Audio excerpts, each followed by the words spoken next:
I would like to thank you all for coming today on behalf of our family.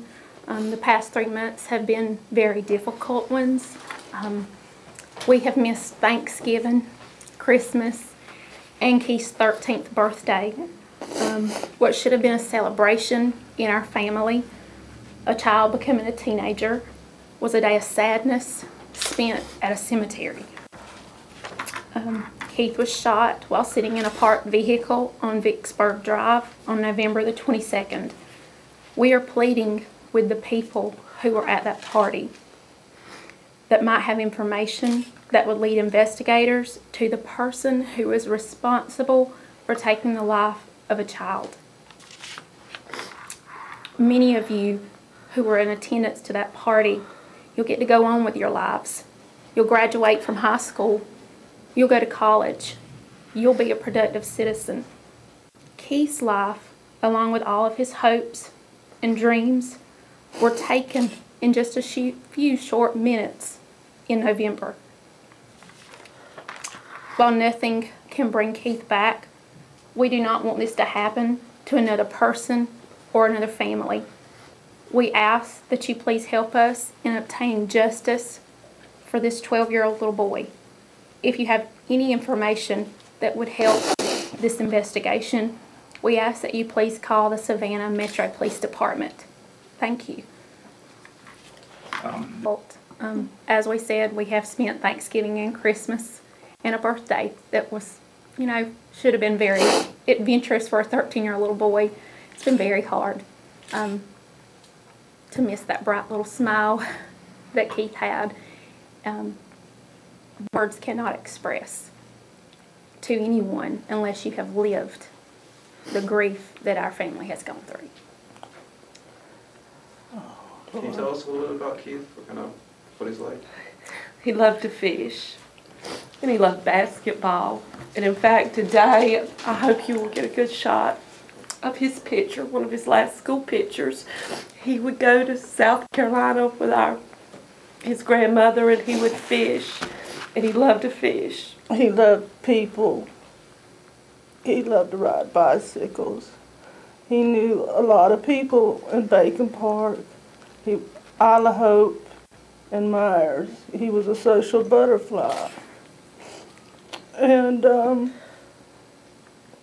there have been so many people in the community shocked that this happened to my boy.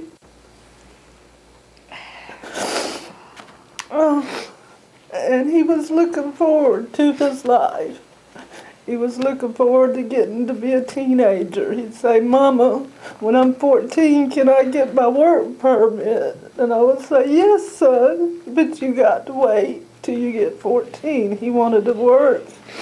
He wanted to go to school. He was your typical teenager, thought he was going to grow up and be rich and famous, He just had so many friends, and there's been a lot of people in the community that really miss him. And it's a shame that people have to move out of these communities. I love Bacon Park, but there's a reason why people are moving to Richmond Hill and other places because of the violence in the city of Savannah. The last words he said to me when I agreed for him to go to that party was, "Mom, don't worry, I'm going to be in the neighborhood." And he was just 3 streets over when he was killed. We appreciate so much all of the news folks airing Keith's story and the stories of all the victims. We hope that we get justice for all victims, but it won't bring Keith back, and that is very sad. And we just do the best we can every day. And thank you, and I hope that all of you will continue to shed light on victims of violence. Mom, we heard a little bit of it. What would you have to say to anybody who might have witnessed anything or can offer anything to the case and to try to find Keith's killer? Oh, just that, you know, it could be them next because there's a killer walking on the street and they're armed and dangerous. Also, if somebody's protecting this person, I feel like there's a family member out there protecting this person. They need to call the police so that person doesn't get shot. Another life gone, you know, because this person is considered armed and dangerous and the police will treat him that way.